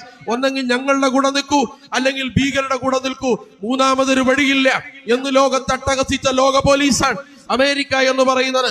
ആ അമേരിക്കയുടെ മുദ്രാവാക്യം അതേപടി കേരളത്തിൽ ഏറ്റെടുക്കുന്നത് ആരാണ് എന്ന് പറഞ്ഞാൽ, ആശയപരമായി പോലും ഈ പദാവലി എതിരാളികൾക്കെതിരെ ഉപയോഗിക്കാൻ അർഹതയില്ലാത്ത ആദർശമാണ് കമ്മ്യൂണിസം എന്ന് പറയുന്നത്, ഇടതുപക്ഷം എന്ന് പറയുന്നത്. പക്ഷേ മുതലാളിത്തത്തിന്റെ ഈ പദാവലി കേരളത്തിന്റെ പൊതുമണ്ഡലത്തിൽ ലക്കും ലഗാനും ഇല്ലാതെ ഉപയോഗിച്ചു കൊണ്ടിരിക്കുന്നത് CPM ആണ്. നിങ്ങളെടുത്ത് പരിശോധിച്ച് നോക്കേണ്ടതാണ്. അപ്പൊ ഒന്ന്, ഇത് ഈ പദാവലി തന്നെ ആദർശപരമായി വിയോജിക്കുന്നവരാണ്. രണ്ടാമത്തെ, ഇതിൽ എന്തിലെങ്കിലും വസ്തുതയുണ്ടോ, എന്തെങ്കിലും അതുപോലെ തന്നെ ഈ ആരോപണത്തിൽ എന്തെങ്കിലും കഴമ്പുണ്ടോ എന്നാണ് പരിശോധിക്കേണ്ടത്. ജമാഅത്തെ ഇസ്ലാമിയുടെ ജീവിതം എന്ന് പറയുന്നത് 7.5 പതിറ്റാണ്ട്, ഏകദേശം 8 പതിറ്റാണ്ടോളമായി കേരളത്തിൽ ജീവിക്കുന്ന ഒരു പ്രസ്ഥാനമാണ്, ഇന്ത്യയിൽ ജീവിക്കുന്ന ഒരു പ്രസ്ഥാനമാണ് ജമാഅത്തെ ഇസ്ലാമി എന്ന് പറയുന്ന പ്രസ്ഥാനം. അത് ചെയ്ത പ്രവർത്തനങ്ങൾ, അതിന്റെ ഭരണഘടന, അതിന്റെ റിപ്പോർട്ട് എല്ലാം പൊതുജനങ്ങൾക്ക് ലഭ്യമായ രീതിയിൽ വളരെ വിസിബിളായി സുതാര്യമായി ജീവിക്കുന്ന പ്രസ്ഥാനമാണ് ജമാഅത്തെ ഇസ്ലാമി. ജമാഅത്തെ ഇസ്ലാമി അന്യായമായി ആരെങ്കിലും വധിക്കുകയോ കൊല ചെയ്യുകയോ ഇന്ത്യയിൽ ഈ സ്വാതന്ത്ര്യത്തിന് ശേഷം ഏകദേശം 4000-ലധികം വർഗീയ കലാപങ്ങൾ രേഖപ്പെടുത്തപ്പെട്ടിട്ടുണ്ട്. ഏതെങ്കിലും വർഗീയ കലാപങ്ങളിൽ ജമാഅത്തെ ഇസ്ലാമി പങ്കുവഹിച്ചതായോ, ഏതെങ്കിലും കൊലപാതകങ്ങളിൽ ജമാഅത്തെ ഇസ്ലാമി പങ്കുവഹിച്ചതായോ, അല്ലെങ്കിൽ അതിന്റെ ആശയങ്ങൾക്ക് ബീജാവാപം നൽകുന്നതിൽ ജമാഅത്തെ ഇസ്ലാമി പങ്കുവഹിച്ചതോ ആയ ഒരു റിപ്പോർട്ടെങ്കിലും, ഒരു കമ്മീഷൻ റിപ്പോർട്ടെങ്കിലും ഇന്ത്യയിൽ നിങ്ങൾക്ക് ഉയർത്തി കാണിക്കാൻ കഴിയില്ല. തലശ്ശേരിയിലായി മുതൽ അങ്ങോട്ട് ഉത്തരേന്ത്യയിൽ നടന്ന വലിയ വലിയ വംശഹത്യകളുടെ ചരിത്രം, ഏറ്റവും ഒടുവിൽ ഇന്ത്യ കണ്ട ഏറ്റവും വലിയ വംശഹത്യ ഗുജറാത്ത് മുസഫർ നഗർ, കിഴക്കൻ ഡൽഹിയിൽ സമീപകാലത്ത് നടന്ന, ഇതിലെല്ലാം ജമാഅത്തെ ഇസ്ലാമി എന്ത് പൊസിഷനാണ് സ്വീകരിച്ചെന്ന് നിങ്ങൾ എടുത്തു പറയേണ്ടതാണ്. അപ്പൊ തീവ്രവാദപരമായ പ്രവർത്തനങ്ങൾ ജമാഅത്തെ ഇസ്ലാമിയുടെ ഭാഗത്തുണ്ടായില്ല എന്ന് മാത്രമല്ല, ഞാനിപ്പോ വിരലിൽ പറഞ്ഞ എല്ലാ കലാപങ്ങളും നടന്ന സന്ദർഭങ്ങളിൽ സ്നേഹത്തിന്റെയും സമാധാനത്തിന്റെയും പാരസ്പര്യത്തിന്റെയും ഐക്യത്തിന്റെയും സന്ദേശം ഓതിക്കൊണ്ട് ഈ സ്ഥലങ്ങളിലെല്ലാം ജമാഅത്തെ ഇസ്ലാമിയുടെ സാന്നിധ്യം നിങ്ങൾക്ക് കാണാൻ കഴിയുന്നതാണ്. ജാഫറാബാദിൽ, മുസഫർ നഗറിൽ, അതുപോലെ തന്നെ ഗുജറാത്തിൽ, അവിടെ തന്നെ കലാപബാധിതരായ മനുഷ്യരെ ചേർത്ത് പിടിക്കാൻ എല്ലാവരും ഉപേക്ഷിച്ച്, എല്ലാവരും തട്ടിത്തെറിപ്പിച്ച് വംശഹത്യകളുടെ ഏറ്റവും ഭീകരാകാരം പൂണ്ട ഒരു സന്ദർഭത്തിൽ ആ മനുഷ്യരെ ചേർത്ത് പിടിച്ചുകൊണ്ട് ജീവിതത്തിന്റെ കിനാവുകളിലേക്ക് അവരെ പിച്ചവെച്ച് നടക്കാൻ പ്രേരിപ്പിച്ച പ്രസ്ഥാനമാണ് ജമാഅത്തെ ഇസ്ലാമി എന്ന് പറയുന്നത്. അവിടെ എല്ലാം സമാധാനത്തിന്റെ കൂടെ സഞ്ചരിച്ച പ്രസ്ഥാനമായി ജമാഅത്തെ ഇസ്ലാമിയെ നിങ്ങൾക്ക് കാണാൻ കഴിയുന്നതാണ്. അപ്പൊ ഞാൻ സൂചിപ്പിച്ചു വന്നത്, ഭീകരതയുടെയോ തീവ്രതയുടെയോ ഒരു പ്രവൃത്തിയും ജമാഅത്തെ ഇസ്ലാമി ചെയ്തില്ലെന്ന് മാത്രമല്ല, അങ്ങനെ എവിടെയെങ്കിലും ഇന്ത്യയിൽ നടന്നാൽ സത്യസന്ധമായി നിങ്ങളെടുത്ത് പരിശോധിക്കണം. ഏറ്റവും ഒടുവിൽ ഇന്ത്യ കണ്ട ഏറ്റവും പ്രധാനപ്പെട്ട വംശഹത്യ നടന്ന പ്രദേശമാണ് ഡൽഹിയിലെ, കിഴക്കൻ ഡൽഹിയിലെ പ്രദേശങ്ങൾ. അവിടെ നിങ്ങൾ പോയി നോക്കുക. ജമാഅത്തെ ഇസ്ലാമിയും അതിന്റെ കീഴിൽ പ്രവർത്തിക്കുന്ന സന്നദ്ധ സേവന സംഘങ്ങളും നടത്തിയ സ്തുത്യർഹമായ പ്രവർത്തനങ്ങൾ നിങ്ങൾക്ക് അവിടെ എടുത്തു കാണിക്കാൻ കഴിയുന്നതാണ്. എവിടെ നടന്നാലും, മാറാട്, കോഴിക്കോട്, നിങ്ങളെ ഈ തൊട്ടടുത്ത പ്രദേശമാണ് മാറാട്. 2 സമുദായങ്ങൾ തമ്മിൽ സംഘർഷത്തിൽ അകപ്പെട്ട സന്ദർഭത്തിൽ സ്നേഹത്തിന്റെയും സമാധാനത്തിന്റെയും പാരസ്പര്യത്തിന്റെയും സന്ദേശവുമായി അവരുടെ മുന്നിലേക്ക് നിവർന്നു നിന്ന് കിടക്കാൻ കഴിഞ്ഞ പ്രസ്ഥാനമാണ് ജമാഅത്തെ ഇസ്ലാമി എന്ന് കോഴിക്കോടുകാരെ പ്രത്യേകം എടുത്തു പഠിപ്പിക്കേണ്ട ആവശ്യമില്ല എന്ന് നിങ്ങൾക്കറിയാവുന്നതാണ്. അപ്പൊ ഞാൻ പറഞ്ഞു വന്നത്, ഭീകരവാദത്തിന്റെയും തീവ്രവാദത്തിന്റെയും ഒരു പ്രവർത്തനവും ജമാഅത്തെ ഇസ്ലാമിയുമായി ബന്ധപ്പെട്ട് ചേർത്ത് വെക്കാൻ കഴിയില്ല എന്ന് മാത്രമല്ല, അങ്ങനെ എവിടെയെങ്കിലും നടന്നാൽ അതിന്റെ രമ്യതയിലേക്കും പാരസ്പര്യത്തിലേക്കും കൂട്ടിയോജിപ്പിക്കുന്ന കണ്ണിയായി മറ്റേത് പ്രസ്ഥാനവും മറച്ചു നിന്നാലും, മടിച്ചു നിന്നാലും, പിന്നോട്ട് നിന്നാലും മുന്നോട്ട് നിൽക്കുന്ന പ്രസ്ഥാനത്തിന്റെ പേരാണ് ജമാഅത്തെ ഇസ്ലാമി എന്ന് പറയുന്നത്. അപ്പോ ജമാഅത്തെ ഇസ്ലാമിയെ കുറിച്ച് അത് യഥാർത്ഥത്തിൽ പച്ചക്കള്ളമാണ്, വ്യാജമാണ് പറയുന്നത് എന്നതിന്റെ ട്രാക്ക് റെക്കോർഡ് പരിശോധിച്ചാൽ നമുക്ക് മനസ്സിലാക്കാൻ കഴിയുന്നതാണ്. അതുപോലെ തന്നെ നമുക്കറിയാം, മതേതര വിരുദ്ധരാണ്. 1964 മൗലാന അബുല്ലൈസ് ഇസ്ലാഹി സാഹിബ് ഖാലിദ് മഹ്മൂദ് എന്ന് പറയുന്ന കോൺഗ്രസ് നേതാവിന് മതേതരത്തെ കുറിച്ചുള്ള ചർച്ചയിൽ മതേതരത്വത്തെ കുറിച്ച്, ജമാഅത്തെ ഇസ്ലാമിയുടെ കാഴ്ചപ്പാടിനെ കുറിച്ച് പറയുന്നുണ്ട്. നിങ്ങൾ ഉദ്ദേശിക്കുന്നത് ഇന്ത്യയിലെ മതേതരത്വം എന്ന് പറയുന്നത് എല്ലാ മതങ്ങൾക്കും ഇവിടെ പ്രവർത്തിക്കാൻ സ്വാതന്ത്ര്യം വകവെച്ചു കൊടുക്കുന്ന, അവരുടെ മതവിശ്വാസം പ്രചരിപ്പിക്കാൻ അവകാശം നൽകുന്ന മതേതരത്വമാണ്. അതിന് മതേതരത്വത്തെക്കാൾ കൂടുതൽ ചേരുന്ന പദം ടോളറൻസ് ആണ്, സഹിഷ്ണുത എന്ന് പറയുന്ന പദമാണ്. ഇത് നിങ്ങളെക്കാൾ കൂടുതൽ അംഗീകരിക്കുന്നവരാണ് ഞങ്ങൾ. അത് ഞങ്ങൾക്ക് അതിൽ അഭിപ്രായ വ്യത്യാസമില്ല. അതേസമയം മതേതരത്വം കൊണ്ട് നിങ്ങൾ ഉദ്ദേശിക്കുന്നത് യൂറോപ്പിലുള്ളതുപോലെ മതനിഷേധമാണ് എന്നാണ് ഉദ്ദേശിക്കുന്നതെങ്കിൽ അതിനോട് ചില വിയോജിപ്പുകൾ ഞങ്ങൾക്കുണ്ട്. ഇത് വളരെ കൃത്യമായി ഇവിടെ ഡിഫൈൻ ചെയ്ത് 1964 അതുമായി ബന്ധപ്പെട്ട സംവാദത്തിൽ അതിന്റെ പ്രഥമ അമീർ തന്നെ രേഖപ്പെടുത്തിയ നമുക്ക് കാണാൻ കഴിയും. ജനാധിപത്യ വിരുദ്ധരാണ് ജമാഅത്തെ ഇസ്ലാമി എന്നാണ് മറ്റൊരു ആരോപണം എന്ന് പറയുന്നത്. ജനാധിപത്യ വിരുദ്ധരാണ് എന്നതൊരു ആരോപണമാണ് പറയുന്നത്. ആരാണ് പറയുന്നത്? അവരുടെ ചരിത്രമൊന്നും ഞാൻ എടുത്ത് പരിശോധിക്കുന്നില്ല. എന്താണ് ജനാധിപത്യം? വിയോജിക്കുന്നവരുടെ ആ അവകാശങ്ങളെ കൂടി വിയോജിക്കുന്നവരുടെ കൂടി നേരത്തെ പറഞ്ഞല്ലോ, പ്രതിപക്ഷ നേതാവിന് ക്യാബിനറ്റ് റാങ്ക് നൽകുന്ന രാജ്യമാണ് ഇന്ത്യ എന്ന് പറയുന്നത്. എന്ന് പറഞ്ഞാൽ അദ്ദേഹത്തിന്റെ പണി 5 കൊല്ലം ഗവൺമെന്റിനോട് വിയോജിക്കൽ മാത്രമാണ്. അപ്പൊ വിയോജിക്കുന്നവർക്ക് സെക്യൂരിറ്റി കൊടുക്കുന്ന രാജ്യമാണ് ഇന്ത്യ എന്ന് പറയുന്നത്. അപ്പൊ വിയോജിക്കുന്നവരെ ചേർത്ത് പിടിക്കുക, വിയോജിപ്പിന്റെ ആഹ്ലാദം എന്ന് പറയുന്നത് ഒരു ജനാധിപത്യത്തിന്റെ ഏറ്റവും വലിയ സൗന്ദര്യമാണ്. കമ്മ്യൂണിസ്റ്റ് പ്രസ്ഥാനങ്ങൾ ഭാഗികമായോ പൂർണ്ണമായോ അധികാരത്തിലേറിയ ഏതെങ്കിലും പ്രദേശങ്ങളിൽ രാജ്യങ്ങളിൽ ഈ ജനാധിപത്യത്തിന്റെ ഒരു തരിമ്പ് ഉദാഹരണം കാണിക്കാൻ സാധിക്കുകയില്ല എന്ന് ആവർത്തിച്ച് നമുക്ക് പറയാൻ കഴിയും. അതാണ് സോവിയറ്റ് യൂണിയന്റെ ചരിത്രം നമുക്കറിയാം. അതുപോലെ തന്നെ ഇപ്പോൾ ചൈന എന്ന് പറയുന്ന രാജ്യം അത് കമ്മ്യൂണിസമാണോ അല്ലേ എന്നുള്ള ഡിബേറ്റുകളൊക്കെ നടക്കുന്നുണ്ട്. പക്ഷെ കമ്മ്യൂണിസ്റ്റ് പാർട്ടി ഔദ്യോഗികമായി ചൈനയെ തള്ളി പറഞ്ഞിട്ടില്ല. ചൈനയിൽ വേറെ പാർട്ടിക്ക് തന്നെ പ്രവർത്തിക്കാൻ കഴിയില്ല. ഏക പാർട്ടി രാജ്യമാണ് ചൈന എന്ന് പറയുന്നത്. അതുകൊണ്ട് തന്നെ അവരുടെ ആശയങ്ങളോട് വിയോജിക്കുന്ന ഉയ്ഗൂർ മുസ്ലിങ്ങളോട് ചൈന ചെയ്യുന്ന ഭീകരത എത്ര വലുതാണ് എന്ന് സമീപകാലങ്ങളിൽ അവർക്ക് മെജോറിറ്റിയുള്ള പ്രദേശങ്ങളിലെ അവരുടെ പ്രദേശങ്ങളിലെ പള്ളികൾ തകർക്കുന്നു, ഭവനങ്ങൾ തകർക്കുന്നു. അവരിൽ ആരോഗ്യമുള്ള പുരുഷന്മാരെ എഡ്യൂക്കേഷൻ ട്രെയിനിങ് ക്യാമ്പ് എന്ന് പറഞ്ഞ് യഥാർത്ഥത്തിൽ ഹോളോകാസ്റ്റിന് സമാനമായ ക്യാമ്പിലേക്ക് അവരെ തള്ളിവിടുകയാണ്. ഇപ്പൊ വിയോജിച്ചവരോട് എന്ത് രീതിയാണ് സ്വീകരിക്കുന്നത്? ടി.പി. ചന്ദ്രശേഖരൻ മുതൽ ഏറ്റവും ഒടുവിൽ ഒരാഴ്ച കേരളത്തിൽ കമ്മ്യൂണിസ്റ്റ് പാർട്ടിയോട് വിയോജിച്ച ആളുകളോട് ഏത് തരത്തിലാണ് 3 സ്ഥലങ്ങളിൽ അവർ മുദ്രാവാക്യം വിളിച്ചത് എന്ന് നിങ്ങൾ എടുത്ത് പരിശോധിച്ചു നോക്കേണ്ടതാണ്.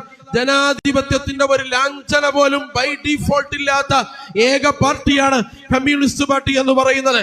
എന്നിട്ട് ജനാധിപത്യം ഇസ്ലാമിക പ്രസ്ഥാനത്തിനില്ല എന്നാണ് പറയുന്നത്. ഇസ്ലാമിക പ്രസ്ഥാനത്തിന്റെ ജനാധിപത്യം കഴിഞ്ഞ മാസങ്ങളിൽ അതിന്റെ യൂണിറ്റ് മുതലുള്ള ഇലക്ഷനുകൾ നിങ്ങൾ എടുത്ത് പരിശോധിച്ചു നോക്കുക. ജനാധിപത്യ സംവിധാനത്തിലൂടെയാണ് അതിന്റെ തെരഞ്ഞെടുപ്പുകൾ വരുന്നത്.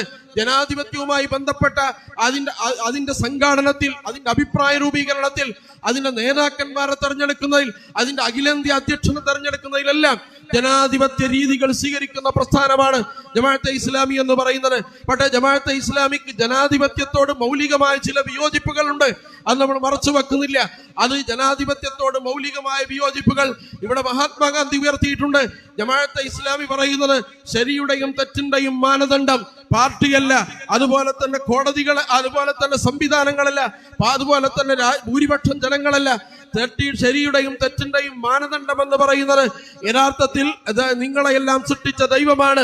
ഇവിടെ നേരത്തെ കഴിഞ്ഞ പ്രസംഗത്തിൽ സൂചിപ്പിച്ചല്ലോ, ഇതൊരു മൗലികമായ വിയോജിപ്പാണ്. പക്ഷേ ദൈവികമായ നിയമങ്ങളെ പോലും ഭൂമിയിൽ നടപ്പിലാക്കേണ്ടത് ഏകാധിപത്യത്തിലൂടെയോ പുരോഹിത മതത്തിലൂടെയല്ല, ജനപ്രാതിനിധ്യ വ്യവസ്ഥയിലൂടെയാണ് എന്ന് ആവർത്തിച്ചു പറഞ്ഞ പ്രസ്ഥാനമാണ് ജമാഅത്തെ ഇസ്ലാമി എന്ന് പറയുന്നത്. അപ്പൊ ജമാഅത്തെ ഇസ്ലാമി അതിന്റെ ആശയത്തിലും അതിന്റെ പ്രായോഗികതയിലും ജനാധിപത്യത്തെ മാനിക്കുന്ന പ്രസ്ഥാനമാണ്. അങ്ങനെ അതിനെ വിമർശിക്കുന്ന ഇടതുപക്ഷത്തിനെ എടുത്ത് പരിശോധിച്ചാൽ ഒരിക്കലും ജനാധിപത്യ മൂല്യങ്ങളെ മാനിച്ച ഒരു ചരിത്രം നമുക്ക് കാണാൻ കഴിയില്ല. കഴിഞ്ഞ ദിവസം ഉക്രൈനിൽ യുദ്ധം നടന്നുകൊണ്ടിരിക്കുകയാണ്. ആ നടന്നുകൊണ്ടിരിക്കുന്ന സമയത്ത് ഉക്രൈനിലെ അതിർത്തിയിൽ നിന്ന് ഒരു പ്രത്യേക പ്രദേശത്തിൽ നിന്ന് ധാരാളം തലയോട്ടികൾ കണ്ടെടുക്കുകയാണ്. ധാരാളം തലയോട്ടികൾ നമ്മളെല്ലാം പത്രത്തിൽ വായിച്ചതാണ്. ഈ തലയോട്ടികൾ എന്നത്തെ തലയോട്ടിയാണ്? ഇന്നലെ മിനിഞ്ഞാന്ന് തുടങ്ങിയ യുദ്ധത്തിന്റെ തലയോട്ടിയല്ല. പതിറ്റാണ്ടുകൾക്ക് മുമ്പ് സോവിയറ്റ് യൂണിയൻ അവിടെ ആധിപത്യം വഹിച്ച സമയത്ത് അവരൊക്കെ വിയോജിച്ചപ്പോൾ അവർ നൽകിയ സമ്മാനമാണ് ഈ തലയോട്ടികൾ എന്ന് പറയുന്നത്. ഇന്നും ലോകത്ത് കുഴിച്ച് കണ്ടെടുത്ത് ഖനനം ചെയ്ത് കണ്ടെടുക്കാൻ പറ്റുന്ന രീതിയിൽ, വ്യാപകമായ രീതിയിൽ വിയോജിക്കുന്നവരെ കൊന്നു കുഴിച്ചു മൂടിയ ചരിത്രമുള്ള പാരമ്പര്യമുള്ളവരാണ്. ജമാഅത്തെ ഇസ്ലാമിക്ക് ജനാധിപത്യത്തെ കുറിച്ച് ട്യൂഷൻ ക്ലാസ് എടുക്കുന്നത് എന്ന വിരോധാഭാസമുണ്ട്. അതുകൊണ്ട് പ്രിയപ്പെട്ടവരെ, ജനാധിപത്യത്തിന്റെ മൂല്യങ്ങൾ എന്ന് പറയുന്നത് അത് വളരെ പ്രധാനപ്പെട്ട മൂല്യങ്ങളാണെന്നും അതിനെ യഥാർത്ഥത്തിൽ ജമാഅത്തെ ഇസ്ലാമി മാനിക്കുന്നതായും അതിന്റെ ചരിത്രം പരിശോധിച്ചാൽ അറിയാം. പിന്നെ ജമാഅത്തെ ഇസ്ലാമിക്കെതിരെ മതരാഷ്ട്രവാദം എന്നതാണ്. അത് ഞാൻ വിശദീകരിക്കുന്നില്ല. ഇവിടെ കഴിഞ്ഞ 2 പ്രഭാഷണങ്ങളിലും അത് വിശദമായി ഇവിടെ പ്രതിപാദിച്ചിട്ടുണ്ട്. മതരാഷ്ട്രം ജമാഅത്തെ ഇസ്ലാമിയുടെ ലക്ഷ്യമാണെങ്കിൽ ജമാഅത്തെ ഇസ്ലാമിയുടെ ഭരണഘടനയിൽ അത് എഴുതി വെച്ചിട്ടുണ്ടാകും. ജമാഅത്തെ ഇസ്ലാമിയുടെ അടിസ്ഥാന സാഹിത്യങ്ങളിൽ അതുണ്ടാവും. ജമാഅത്തെ ഇസ്ലാമിയുടെ പ്രഭാഷണങ്ങളിൽ അവരുടെ പ്രവർത്തകർ കൊടുക്കുന്ന പാർട്ടി ക്ലാസുകളിൽ ജമാഅത്തെ ഇസ്ലാമിയുടെ ലക്ഷ്യം എന്താണ് എന്ന് വളരെ കൃത്യമായി പറയുന്നുണ്ട്. അതിലെവിടെയെങ്കിലും മതരാഷ്ട്രം എന്ന പദം പോലും കാണാൻ നമുക്ക് കഴിയില്ല. മതരാഷ്ട്രം എന്ന് പറയുക, മതരാഷ്ട്രം യൂറോപ്പിൽ രൂപപ്പെട്ട ക്രിസ്ത്യൻ തിയോക്രസിയുടെ ഭാഗമായി രൂപപ്പെട്ട മതരാഷ്ട്രത്തെ ഏറ്റവും നിശിതമായി വിമർശിച്ച നേതാവാണ്, പരിഷ്കർത്താവാണ് സയ്യിദ് അബുൽ അല മൗദൂദി എന്ന് പറയുന്നത്. അതുകൊണ്ട് മൗദൂദി വിമർശിച്ചതുപോലെ യൂറോപ്യൻ മതരാഷ്ട്രവാദത്തെ കാർൽ മാർക്സ് പോലും വിമർശിച്ചിട്ടില്ല എന്നും അവരുടെ പുസ്തകങ്ങളും അവരുടെ സിദ്ധാന്തങ്ങളും എടുത്ത് പരിശോധിച്ചാൽ നമുക്ക് കാണാൻ കഴിയുന്നതാണ്. പിന്നീട് എന്തുകൊണ്ടാണ് ഇടതുപക്ഷത്തെ ജമാഅത്തെ ഇസ്ലാമിക്കെതിരെ കള്ളങ്ങളും അതുപോലെ തന്നെ അർദ്ധസത്യങ്ങളും പടച്ചുവിട്ടുകൊണ്ട് ഈ ജമാഅത്തെ ഇസ്ലാമിയെ മറയാക്കി കേരളത്തിന്റെ സാമൂഹ്യ അന്തരീക്ഷത്തെ മുറിവേൽപ്പിക്കുന്നു എന്നതാണ് ജമാഅത്തെ ഇസ്ലാമിയുമായി ബന്ധപ്പെട്ട ഭാഗത്ത് നമുക്ക് പറയാനുള്ളത്. മറ്റൊന്ന് യഥാർത്ഥത്തിൽ അപകടകരമായ ഒരാശയം ഇവിടെ CPM പ്രചരിപ്പിച്ചുകൊണ്ടിരിക്കുന്നു എന്നതാണ്. ആ പ്രചരിപ്പിച്ചുകൊണ്ടിരിക്കുന്ന ആശയം ലിബറലിസത്തിന്റെ ആശയമാണ്. ഇവിടെ കേരളത്തിലെ ക്യാമ്പസുകളിൽ, അതുപോലെ തന്നെ കേരളത്തിൽ അധ്യാപകർക്കറിയാം അവരുടെ പാഠ്യപദ്ധതിയിൽ, അതുപോലെ തന്നെ അവർക്ക് കൊടുക്കുന്ന ട്രെയിനിങ്ങുകളിൽ, അതുപോലെ തന്നെ വിദ്യാർത്ഥികൾക്ക് നടത്തുന്ന ട്രെയിനിങ്ങുകളെല്ലാം അതിന്റെ പ്രധാനപ്പെട്ട മൊഡ്യൂൾ എന്ന് പറയുന്ന ജെൻഡർ പൊളിറ്റിക്സ് ആണ്. അതിന്റെ ഒരു ഉദ്ഘാടനമാണ് ജെൻഡർ ന്യൂട്രൽ യൂണിഫോമിലൂടെ നടത്തിയത്. അത് ഞാൻ പറഞ്ഞതല്ല, അത് ഉദ്ഘാടനം ചെയ്ത് അന്ന സന്ദർഭത്തിൽ ഇന്നും റിമൂവ് ചെയ്യാത്ത ഉന്നത വിദ്യാഭ്യാസ മന്ത്രിയുടെ ട്വീറ്റിൽ നിങ്ങൾക്കത് കാണാൻ കഴിയും. എന്തുകൊണ്ടാണ് ഞങ്ങൾ ജെൻഡർ ന്യൂട്രൽ യൂണിഫോം ക്യാമ്പസുകൾ നടപ്പിലാക്കുന്നതെന്ന്. അതുകൊണ്ട് പ്രിയപ്പെട്ടവരെ, SFI എന്ന് പറയുന്ന വിദ്യാർത്ഥി പ്രസ്ഥാനം കേരളത്തിന്റെ ക്യാമ്പസുകളിൽ അവർ വിളിക്കുന്ന മുദ്രാവാക്യങ്ങൾ, അവരെഴുതി വെക്കുന്ന പോസ്റ്ററുകൾ നാലാള് കൂടുന്ന സദസ്സിൽ ഉറക്കെ പറയാൻ പറ്റാത്ത മുദ്രാവാക്യങ്ങളാണ്. അത്രമേൽ ഉദാര ലൈംഗികതയെ പ്രൊമോട്ട് ചെയ്യുന്ന മുദ്രാവാക്യങ്ങൾ കേരളത്തിലെ ക്യാമ്പസുകളിൽ SFI ഉയർത്തിക്കൊണ്ടിരിക്കുകയാണ്. ലിബറലിസം എന്ന് പറയുന്ന ആശയ പദ്ധതി അങ്ങേറ്റം മതവിരുദ്ധമായ ആശയത്തെ സർക്കാരിന്റെ ചെലവിൽ കേരളത്തിലെ വിദ്യാഭ്യാസ മണ്ഡലങ്ങളിൽ കുടുംബശ്രീ യൂണിറ്റുകളിലൂടെയെല്ലാം പ്രചരിപ്പിച്ചുകൊണ്ടിരിക്കുകയാണ്. വിദ്യാഭ്യാസത്തിൽ കുട്ടികളെ മാത്രം ബാധിക്കുന്ന പ്രശ്നമല്ല, കുടുംബശ്രീ മുതൽ കുടുംബത്തിലേക്ക് ഇത് ബാധിക്കാൻ. കുടുംബശ്രീ എന്ന് പറഞ്ഞാൽ കുടുംബം യഥാർത്ഥത്തിൽ പരിപാലിക്കാനുള്ളതല്ല, എങ്ങനെയാണ് കുടുംബം വിഘടിച്ചു നിൽക്കുക എന്നതിന്റെ മൊഡ്യൂൾ അവർക്ക് കൊടുത്ത സിലബസിൽ നിങ്ങൾക്ക് കാണാൻ കഴിയും. ഞാൻ വെറുതെ പറയുന്നതല്ല, അവർക്ക് ക്ലാസ് എടുക്കാൻ, അവർക്ക് റിസോഴ്സ് പേഴ്സണ് ക്ലാസ് എടുക്കാൻ, വലിയ ഫാക്കൽറ്റികൾക്ക് ക്ലാസ് എടുക്കാൻ കൊടുക്കുന്ന മൊഡ്യൂളുകൾ മാത്രം നിങ്ങൾ എടുത്ത് പരിശോധിച്ചാൽ മതി. അവിടെ എങ്ങനെയാണ് ലിബറലിസത്തിന്റെ മൂല്യങ്ങൾ അടിച്ചേൽപ്പിക്കുന്നത് കാണാൻ കഴിയും. അതിന്റെ ഒരു ഭാഗമാണ് സൂംബ ഡാൻസ് എന്ന് പറയുന്നത്. സൂംബ ഡാൻസ് എന്ന് പറയുന്നത് ഒരു ഡാൻസ് അല്ല, ഒരു വ്യായാമമല്ല, ലിബറലിസത്തിലേക്കുള്ള എൻട്രൻസ് ആണ്. ആ എൻട്രൻസിന്റെ ഉദ്ഘാടനമാണ് gender neutral uniform, Zumba dance എന്ന് പറയുന്ന പദ്ധതി. ഇതെല്ലാം യഥാർത്ഥത്തിൽ ലിബറലിസം എന്ന് പറയുന്ന അങ്ങേയറ്റം മതവിരുദ്ധമായ ഒരാശയമാണ്. ലിബറലിസം ആരുടെ ആശയമാണ്? യഥാർത്ഥത്തിൽ ഇത് നേരത്തെ ഞാൻ സൂചിപ്പിച്ചതുപോലെ വെറുപ്പ് ആരെയാണ് തകർക്കുക? കമ്മ്യൂണിസത്തെ തകർക്കും. ലിബറലിസം ആരെയാണ് തകർക്കുക? കമ്മ്യൂണിസത്തെ തകർക്കും. നിങ്ങൾ ആഭ്യന്തരമായി ഗുണകാംക്ഷയോടുകൂടി നിങ്ങളൊന്ന് വിലയിരുത്തിയാൽ ഈ ആശയം കമ്മ്യൂണിസത്തിന്റെ അടിവേരളക്കുന്ന ആശയമാണ്. മുതലാളിത്തം വിൽപ്പന ചരക്കാക്കിയ ഒരാശയമാണ്. അവരുടെ പ്രതിസന്ധി ഉടലെടുത്ത ആശയമാണ് ലിബറലിസം. നമുക്കാർക്കും ആ പ്രതിസന്ധി ഇല്ല. പിന്നെന്തിനാണ് മുതലാളിത്തം ഇറക്കുമതി ചെയ്ത ആശയങ്ങളെ നമ്മൾ പ്രചരിപ്പിക്കുന്നത്? അതിന്റെ പ്രചാരകർ ദൗർഭാഗ്യവശാൽ ലോകത്തേറ്റവും വലിയ വൈരുദ്ധ്യമെന്ന് നമുക്ക് പറയാൻ പറ്റും. ദൗർഭാഗ്യവശാൽ കേരളത്തിൽ ലിബറലിസത്തിന്റെ പ്രചാരകർ CPM ആണ്, ഇടതുപക്ഷ സൈദ്ധാന്തികരാണ്. അതുകൊണ്ടുകൂടി ആ മൂല്യങ്ങളെ പ്രചരിപ്പിക്കുന്നത് അങ്ങേയറ്റം അപകടകരമാണ്. CPMന്റെ ആദർശം പ്രചരിപ്പിക്കാം, ജമാഅത്തെ ഇസ്ലാമിയുടെ ആദർശം പ്രചരിപ്പിക്കാം, കോൺഗ്രസിന്റെ ആശയം പ്രചരിപ്പിക്കാം. എല്ലാവർക്കും അവരുടെ ആശയം പ്രൊപ്പഗേറ്റ് ചെയ്യാനുള്ള സ്വാതന്ത്ര്യം ഈ രാജ്യത്തുണ്ട്.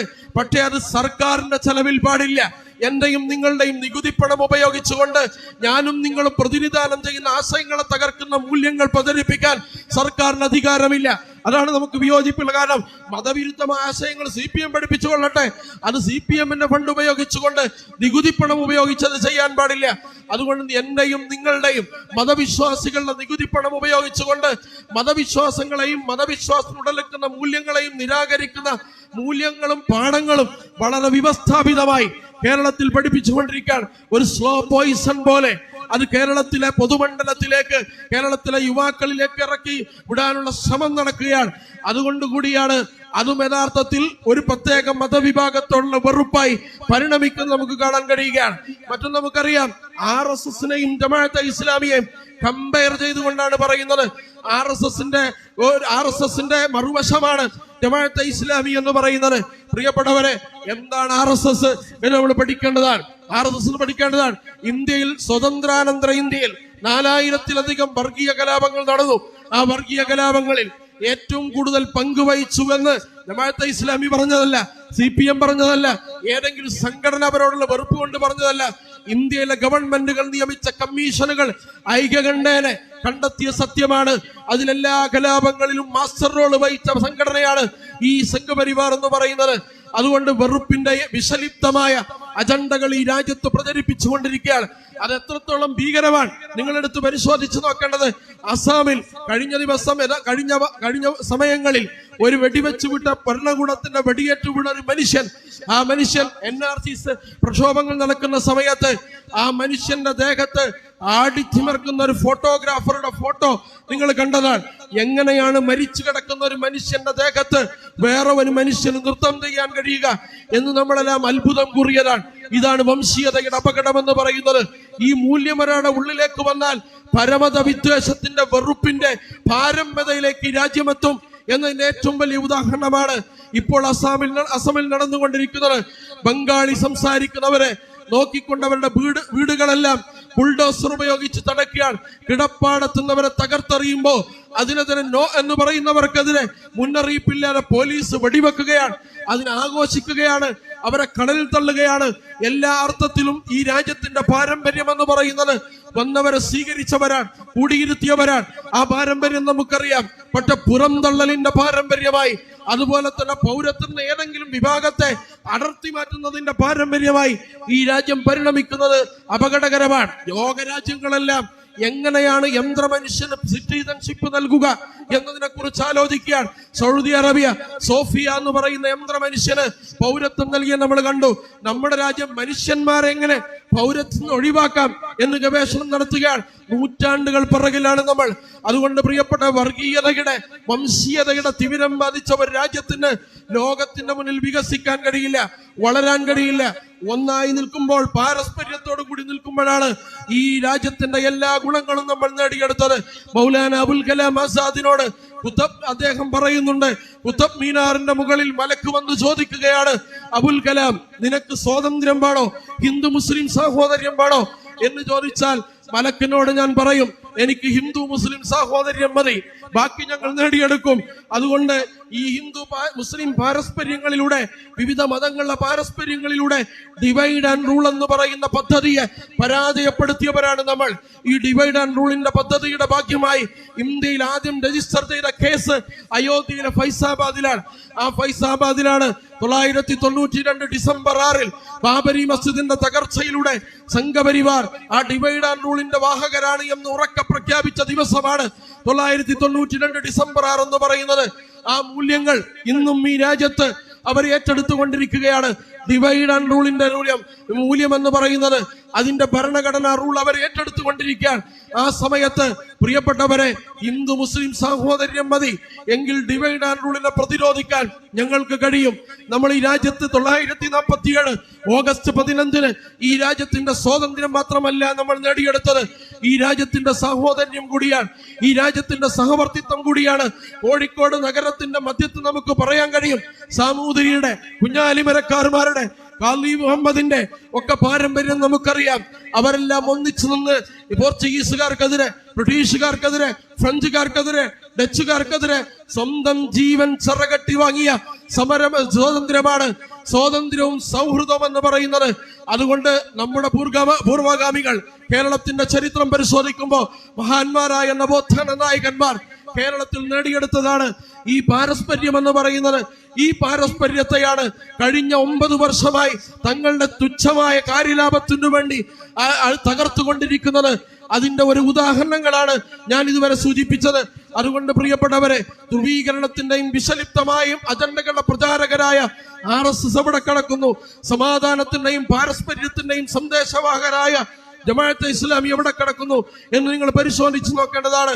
ഞാൻ സൂചിപ്പിച്ചതുപോലെ തണുത്തു വിറച്ച് ഹൃദയം ഫ്രീസായി മരിച്ചു പോകേണ്ട മനുഷ്യരുടെ മുന്നിൽ കമ്പിളിപ്പുതപ്പായി പ്രത്യക്ഷപ്പെട്ട പ്രസ്ഥാനമാണ് ജമാഅത്തെ ഇസ്ലാമി എന്ന് പറയുന്നത്. ഉപജീവനത്തിന് വേണ്ടി റിക്ഷ ചവിട്ടി വലിക്കുന്ന മനുഷ്യന്റെ മുന്നിലേക്ക് ജീവിതത്തിന്റെ കിനാവ് സമ്മാനിച്ച പ്രസ്ഥാനമാണ് ജമാഅത്തെ ഇസ്ലാമി എന്ന് പറയുന്നത്. വർഗീയ സംഘർഷങ്ങൾ നടക്കുമ്പോൾ സ്വന്തം ജീവൻ പോലും ബലവെക്കാതെ അവിടെ സമാധാനത്തിന്റെ സന്ദേശവാഹകരായി അവിടെ എത്തിയ പ്രസ്ഥാനത്തിന്റെ പേരാണ് ജമാഅത്തെ ഇസ്ലാമി എന്ന് പറയുന്നത്. അതുകൊണ്ട് എവിടെയും ജമാഅത്തെ ഇസ്ലാമിയുടെ സാന്നിധ്യമുള്ളിടത്ത് നിങ്ങൾക്ക് സംഘപരിവാറിന്റെ സാന്നിധ്യം കാണാൻ കഴിയില്ല. അവർ വെറുപ്പിന്റെ ഭാഗത്താണ്, വിദ്വേഷത്തിന്റെ ഭാഗത്താണ്, സമാധാനത്തിന് ഭംഗം വരുത്തുന്ന പ്രവർത്തനങ്ങളുടെ ഭാഗത്താണ്. ഇവിടെ മറുഭാഗത്ത് നിൽക്കുന്ന പ്രസ്ഥാനമാണ് ജമാഅത്തെ ഇസ്ലാമി എന്ന് പറയുന്നത്. അതുകൊണ്ട് ഏത് വിവാദവും ജമാഅത്തെ ഇസ്ലാമി അതിന്റെ പിന്നിലാണെന്ന് സമർത്ഥിച്ചുകൊണ്ട് പ്രിയപ്പെട്ടവരെ നിങ്ങൾ പറയുന്നത് അപകടകരമായ കാര്യമാണ്. നിങ്ങളെടുത്ത് പരിശോധിക്കേണ്ടതാണ്. ഏറ്റവും ഒടുവിൽ നിമിഷപ്രിയയുമായി ബന്ധപ്പെട്ട ഈ വിവാദം നിങ്ങളെടുത്ത് പരിശോധിച്ച് നോക്കുക. യഥാർത്ഥത്തിൽ അത് അവരുടെ മോചനത്തിന് നടക്കുന്ന എല്ലാ ശ്രമങ്ങളെയും നമ്മൾ അഭിനന്ദിക്കുകയാണ്. അതിൽ ഒരിക്കലും കട്ടുചേരാത്തൊരു പ്രസ്ഥാനമാണ് ജമാഅത്തെ ഇസ്ലാമി എന്ന് പറയുന്നത്. പക്ഷേ നിമിഷപ്രിയയുടെ മോചനത്തിന് തടസ്സം നിൽക്കുന്നത് ജമാഅത്തെ ഇസ്ലാമിയാണ്.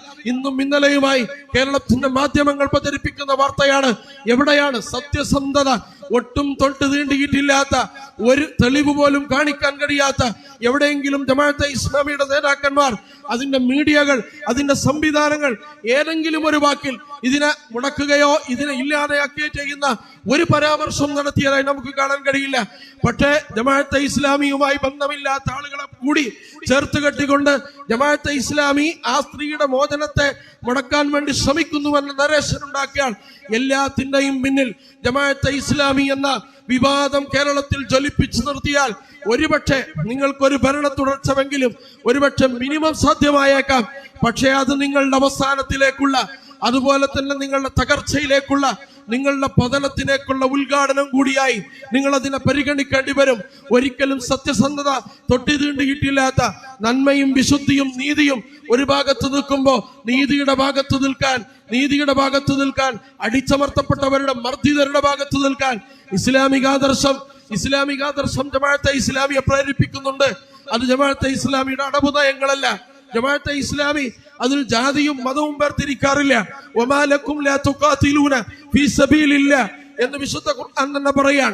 അടിച്ചമർത്തപ്പെട്ട മർദ്ദിതരായ ജനതയ്ക്ക് വേണ്ടി നിങ്ങൾക്ക് എഴുന്നേറ്റ് നിൽക്കാതിരിക്കാൻ എന്തുണ്ട് ന്യായം എന്ന് വിശുദ്ധ ഖുർആൻ ചോദിക്കുകയാണ്.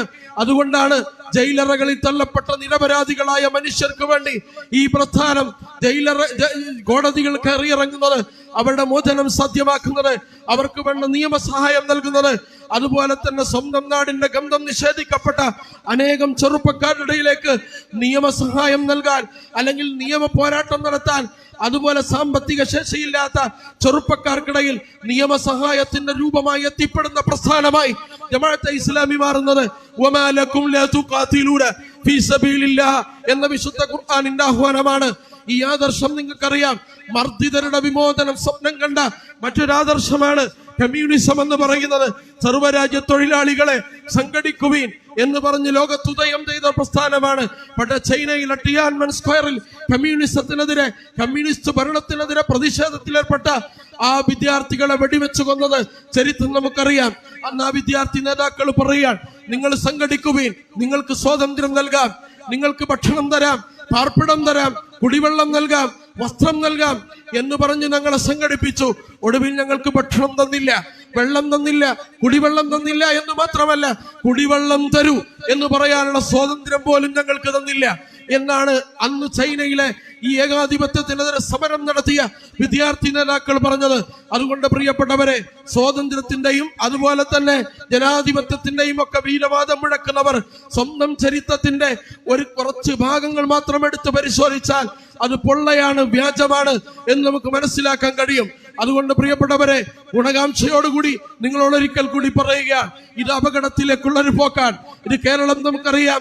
വാരിയംകുന്നത്ത് കുഞ്ഞഹമ്മദ് ഹാജി, മമ്പുറം ഫസൽ പൂക്കോയ തങ്ങൾ, അതുപോലെ തന്നെ ആലി മുസ്ലിയാർ, അതുപോലെ ഉമർ ഖാലി, അതുപോലെ തന്നെ MP നാരായണ മേനോൻ, പാണ്ടിയാട് നമ്പീശൻ, ഇങ്ങനെ തുടങ്ങിയ ഈ മലബാറിലെ സൂര്യനസ്തമിക്കാത്ത സാമ്രാജ്യത്വത്തിനെതിരെ ഇന്ത്യയിൽ ഏറ്റവും വലിയ ജനകീയ ചെറുത്തുനിൽപ്പിന് നേതൃത്വം നൽകിയ ആളുകൾ, ആ നേതൃത്വം നൽകിയ ആളുകളെല്ലാം അവർ സാഹോദര്യത്തിലൂടെയാണ് സ്വാതന്ത്ര്യത്തിനു വേണ്ടി പോരാടിയത്.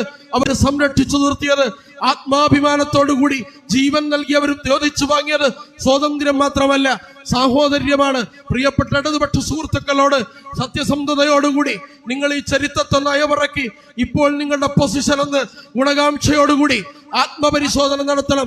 ഏതു ഭാഗത്താണ് നിങ്ങൾ നിൽക്കുന്നത്? വാര്യംകുന്നത്തിൽ അംഗീകരിക്കുന്നവരാണ് നിങ്ങൾ, അലി മുസ്ലിയാർ അംഗീകരിക്കുന്നവരാണ് നിങ്ങൾ, പന്തപ്പുറം ഫസൽ പൂക്കോയ തങ്ങളെ ജീവചരിത്രം രചിച്ചവരാണ് നിങ്ങൾ. പക്ഷേ യഥാർത്ഥത്തിൽ അവർ നിലകൊണ്ടൊരു മൂല്യമുണ്ട്. അത് വിമോചനത്തിന്റെ, സഹവർത്തിത്വത്തിന്റെ മൂല്യമാണ്.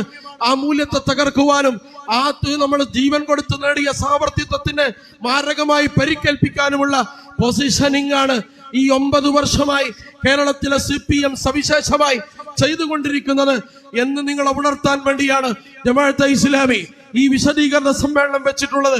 ജമാഅത്തെ ഇസ്ലാമിയെ പ്രതിരോധിക്കാനല്ല. ജമാഅത്തെ ഇസ്ലാമിയെ കുറിച്ച് ആ ജമാഅത്തെ ഇസ്ലാമി തകർന്നു പോകും, തരിപ്പണമായി പോകും, ജമാഅത്തെ ഇസ്ലാമിയുടെ പ്രവർത്തകർ പരിഭ്രാന്തരാവും എന്ന് മനസ്സിലാക്കിക്കൊണ്ട് അതിനെ പ്രതിരോധിക്കാനും അതിനെ പിടിച്ചു നിർത്താനുമല്ല. ഇത് യഥാർത്ഥത്തിൽ ഈ നാട്ടിലെ സാമൂഹ്യ അന്തരീക്ഷം തകർച്ചയില്ലാതെ നിലനിൽക്കണമെന്ന ഗുണകാംക്ഷയോടുകൂടി മാത്രമാണ് ഈ വിശദീകരണ സമ്മേളനം നടത്തിയിട്ടുള്ളത്. ഈ രാജ്യത്തിന്റെ, ഈ ദേശത്തിന്റെ സാമൂഹ്യ സൗഹൃദം തകരുമ്പോ ആര് കാഴ്ചക്കാരായി നിന്നാലും ജമാഅത്തെ ഇസ്ലാമിക്ക് അതിന്റെ ചരിത്രം സാക്ഷി കാഴ്ചക്കാരായി നിൽക്കാൻ കഴിയില്ല. ജമാഅത്തെ ഇസ്ലാമി ഇടപെട്ട ചരിത്രമാണ്. അതുകൊണ്ടുകൂടിയാണ് ഈ ചരിത്ര സന്ധിയിൽ നിങ്ങൾ വിതക്കുന്ന ഈ അപകടത്തെ, നിങ്ങൾ വിതക്കുന്ന ഈ ആപൽക്കരമായ അവസ്ഥയെ ചെറുക്കാൻ ഞങ്ങൾക്ക് വേണ്ടി അല്ലെങ്കിലും ഈ സമൂഹത്തിന് വേണ്ടി, ഈ രാജ്യനിവാസികൾക്ക് വേണ്ടി ഈ പ്രസ്ഥാനം എഴുന്നേറ്റ് നിൽക്കുന്നത്. അതുകൊണ്ട് പ്രിയപ്പെട്ടവരെ, ഈ പ്രസ്ഥാനത്തെ കുറിച്ച് കഴിഞ്ഞ വിഭാഷങ്ങൾ സൂചിപ്പിച്ചു. സത്യസന്ധമായ ഒരു ആവർത്തി നിങ്ങൾ വായിക്കണം, നിങ്ങൾ പഠിക്കണം. ഇതിന്റെ പ്രവർത്തകരെ നിങ്ങൾ മനസ്സിലാക്കണം. നിങ്ങൾ പറയുന്ന ഏത് ഭീകരവാദത്തിന്റെ കോളത്തിലാണ് ഇതിന്റെ പ്രവർത്തകരെ, ഈ 24 സ്റ്റേറ്റിലെ ഏതെങ്കിലും ഒരു യൂണിറ്റിലെ ഏതെങ്കിലും ഒരു പ്രവർത്തകരെ രേഖപ്പെടുത്താൻ കഴിയുക എന്ന് സത്യസന്ധമായി നിങ്ങൾ പറയണം. അതുപോലെ തന്നെ ഇത് എഴുതി വെച്ച ഏതെങ്കിലും ഒരാശയം ഈ രാജ്യത്തിന് അപകടമാണെങ്കിൽ ഞങ്ങളോട് നിങ്ങൾക്ക് സംവദിക്കാം, ഗുണകാംക്ഷയോടുകൂടി എതിർക്കാം, വിയോജിക്കാം. നിങ്ങളുടെ ആദർശം തെറ്റാണ് എന്ന് പറയാം. പകരം ഒരു സമുദായത്തെയും, ഒരു ദേശത്തെയും, ഒരു സമൂഹത്തെയും എല്ലാം അപകടവൽക്കരിക്കുന്ന നരേഷൻ ഉണ്ടാക്കി ഈ രാജ്യത്തെ എല്ലാ മൂല്യങ്ങളെയും ഒറ്റയടിക്ക് റാഞ്ചാൻ പാകത്തിൽ നിൽക്കുന്ന കഴുകന്റെ മുന്നിലേക്ക് ഈ രാജ്യത്തെ മലീമസമായ അവശിഷ്ടങ്ങളായി തള്ളി നീക്കുന്ന പ്രക്രിയകളാണ് നിങ്ങൾ ചെയ്തുകൊണ്ടിരിക്കുന്നത്.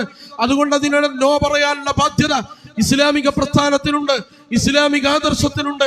സംഘർഷങ്ങളെ സമാധാനമാണ് മദീനയുടെ സന്ദേശം എന്ന് പറയുന്നത്, ഹിജറയുടെ സന്ദേശം എന്ന് പറയുന്നത് പാരസ്പര്യത്തിന്റെ സന്ദേശമാണ്. മദീന ചാർട്ടർ ലോകത്ത് എഴുതപ്പെട്ട ആദ്യത്തെ ഭരണഘടനയിൽ ഒരു ഭരണഘടനയാണ് മദീന കരാർ എന്ന് പറയുന്നത്. ആ കരാർ മാത്രം നിങ്ങൾ എടുത്ത് പരിശോധിക്കുക. പാരസ്പര്യത്തിന്റെ മൂല്യങ്ങളാണ് അത് ലോകത്ത് പഠിപ്പിച്ചത്. ആ വൈജാത്യങ്ങളുടെ ജനസമൂഹത്തെ, മതസമൂഹത്തെ, ഗോത്രവിഭാഗങ്ങളെയെല്ലാം ഒറ്റ ചരടിൽ എങ്ങനെ കോത്തിരത്തി അവരുടെ അവകാശങ്ങളെയും അവരുടെ സ്വാതന്ത്ര്യത്തെയും ആത്മാഭിമാനത്തെയും എങ്ങനെ തുല്യതയോടുകൂടി പരിരക്ഷിച്ചു വന്നതാണ് മുനവ്വറയുടെ സന്ദേശം എന്ന് പറയുന്നത്. ആ സന്ദേശമാണ് ജമാഅത്തെ ഇസ്ലാമി 8 പതിറ്റാണ്ട് കാലമായി ഈ രാജ്യത്തിന്റെ എല്ലാ മുക്കുമൂലകളിലും സാന്നിധ്യമുള്ളിടങ്ങളിലെല്ലാം അത് പ്രചരിപ്പിച്ചു കൊണ്ടിരിക്കുന്നത്. അതുകൊണ്ട് ഇതിനെ പഠിക്കാൻ ശ്രമിക്കുക, ഇതിനെ വിലയിരുത്താൻ ശ്രമിക്കുക. എന്നിട്ടും നിങ്ങൾക്ക് ഉൾക്കൊള്ളാൻ കഴിയാത്ത മൂല്യങ്ങൾ ഇതിലുണ്ടെങ്കിൽ സത്യസന്ധമായി നിങ്ങൾക്ക് വിയോജിക്കാം, സത്യസന്ധമായി നിങ്ങൾക്കതിനെ വിമർശിക്കാം. ഒരു നിലക്കും ജമാഅത്തെ ഇസ്ലാമി അതിന്റെ പേരിൽ ആരുടെങ്കിലും കൈവെട്ടുമെന്ന്, ആരെങ്കിലും കാൽവെട്ടുമെന്ന് നിങ്ങൾ ഭയക്കേണ്ടതില്ല. കാലുവെട്ടും കൈവെട്ടുമെന്ന മുദ്രാവാക്യം പോയിട്ട് ജമാഅത്തെ ഇസ്ലാമിയുടെ പ്രവർത്തകരിൽ നിന്ന് നിങ്ങൾക്ക് അങ്ങനത്തെ ഒരു മുദ്രാവാക്യം കേൾക്കാൻ കഴിയില്ല. വിയോജിക്കുന്നവരുടെ കൂടി ചേർത്ത് പിടിക്കുന്ന സൗഹൃദവേദികളും സദ്ഭാവന മഞ്ചുകളുമാണ് ഈ പ്രസ്ഥാനം ഈ രാജ്യത്തിന് നൽകിയ സംഭാവനകൾ എന്ന് പറയുന്നത്.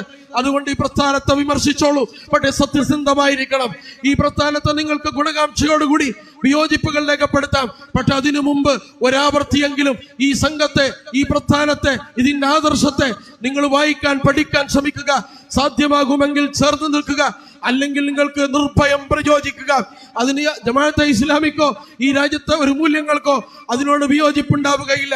അതുകൊണ്ട് സത്യസന്ധമായി നിങ്ങളുടെ പ്രവർത്തനത്തെ നിങ്ങളൊന്ന് ഓഡിറ്റ് ചെയ്ത് അതെവിടെ ഏൽപ്പിച്ച പരിക്കുകളെ തിരുത്താൻ ആത്മോത്സവമുള്ള നിലപാടുകളാണ് പ്രത്യേകിച്ച് ഇടതുപക്ഷം സ്വീകരിക്കേണ്ടത്. അതിന്റെ ഭാഗമായി കൂണിന് കൂണായി മുളച്ചു പൊങ്ങുന്ന വിദ്വേഷ പ്രസംഗങ്ങൾ, ഓൺലൈൻ ചാനലുകൾ, യൂട്യൂബ്, അതുപോലെ വ്ളോഗേഴ്സുകൾ, അതുപോലെ തന്നെ സോഷ്യൽ മീഡിയ ഹാൻഡിലുകൾ കൈകാര്യം ചെയ്യുന്ന വിഷവിത്തുകളായ മനുഷ്യർ നിങ്ങൾ എടുത്തു വരും. ഫേക്ക് ഐഡികളാണ് ഏകദേശം ആയിരക്കണക്കിന് ഫേക്ക് ഐഡികൾ കേരളത്തിൽ മാത്രം വിദ്വേഷം പ്രചരിപ്പിക്കാനുണ്ട്. നൂറുകണക്കിന് ഓൺലൈൻ പോർട്ടലുകളുണ്ട്. ഇതൊക്കെ തഴച്ചു വളരുന്നത്, ഇതിനൊക്കെ ആനുകൂല്യങ്ങൾ ലഭിക്കുന്നത്, ഇത് കേരളത്തിന്റെ സാമൂഹ്യ അന്തരീക്ഷത്തെ എങ്ങനെയാണ് ആഴത്തിൽ മുറിവേൽപ്പിക്കുന്നത്? ഇതാരുടെ പ്രവർത്തന ഫലമാണ്? സത്യസന്ധമായി ഓഡിറ്റ് നടത്തി ജമാഅത്തെ ഇസ്ലാമിയെ കുറിച്ചും ഇസ്ലാമിനെ കുറിച്ചും തുറന്ന സംവാദത്തിലേക്ക് നിങ്ങളെ ആർജവപൂർവ്വം സ്വാഗതം ചെയ്തുകൊണ്ട് ഈ ഏത് സംവാദത്തിനും, സത്യസന്ധമായ സംവാദത്തിനും ഞങ്ങൾ തയ്യാറാണ് എന്ന് ഉറക്കെ പറഞ്ഞുകൊണ്ട് ഞാൻ എന്റെ പ്രസംഗം അവസാനിപ്പിക്കുകയാണ്. വാഖിറു ദഅ്വാന അനിൽ ഹംദുലില്ലാഹി റബ്ബിൽ ആലമീൻ. അസ്സലാമു അലൈക്കും വറഹ്മത്തുള്ളാഹി വബറകാതുഹു.